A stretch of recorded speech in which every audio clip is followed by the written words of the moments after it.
Let me ask you a question. Whenever you're going against a Blight, do you find yourself going down in less than 5 seconds?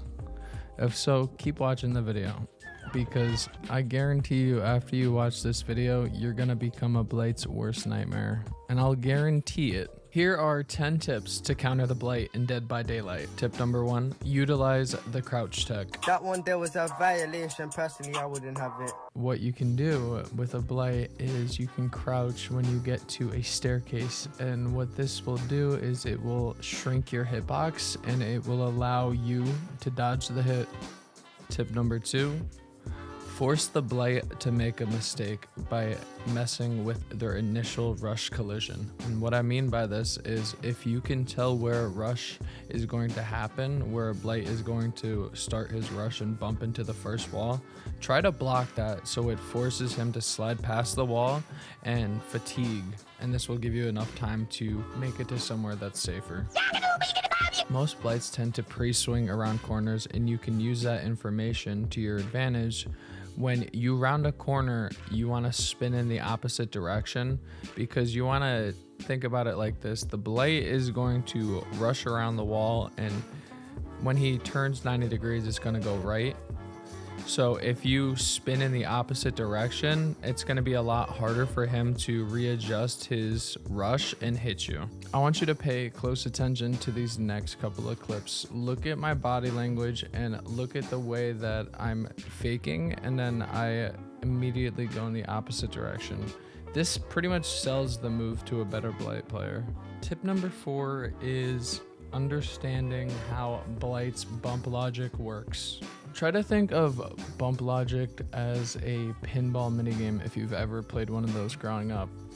And basically, when a Blight rushes, they're going to bump into an object and immediately face the direction of where they think you're going to be next. And if you're able to fake the Blight out and juke one way and go the other, you create a 50-50 situation where then you might possibly be able to escape that situation by using better positioning against a Blight.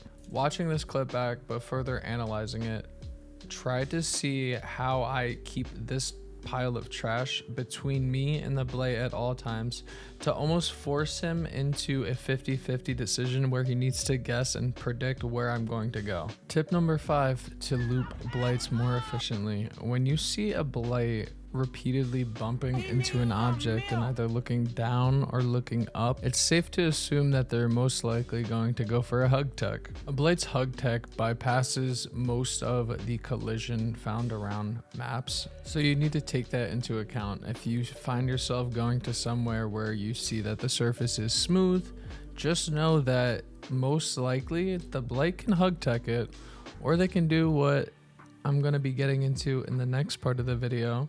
Stick around for that, which is moon rushing, which is when a Blight hug techs one way and they go back in the opposite direction in order to fake you out. In my opinion, I would say the smartest thing to do when you see a Blight going for a hug tech or a moon rush is to simply leave the loop, because a lot of the time when they're looking down or they're looking up, their spatial awareness is lacking, and a lot of the time you'll just watch them go for a rush and you'll be in the next tile and you'll watch them swing through a pallet, and it's kind of funny because they don't realize that you left the loop. Tip number 7.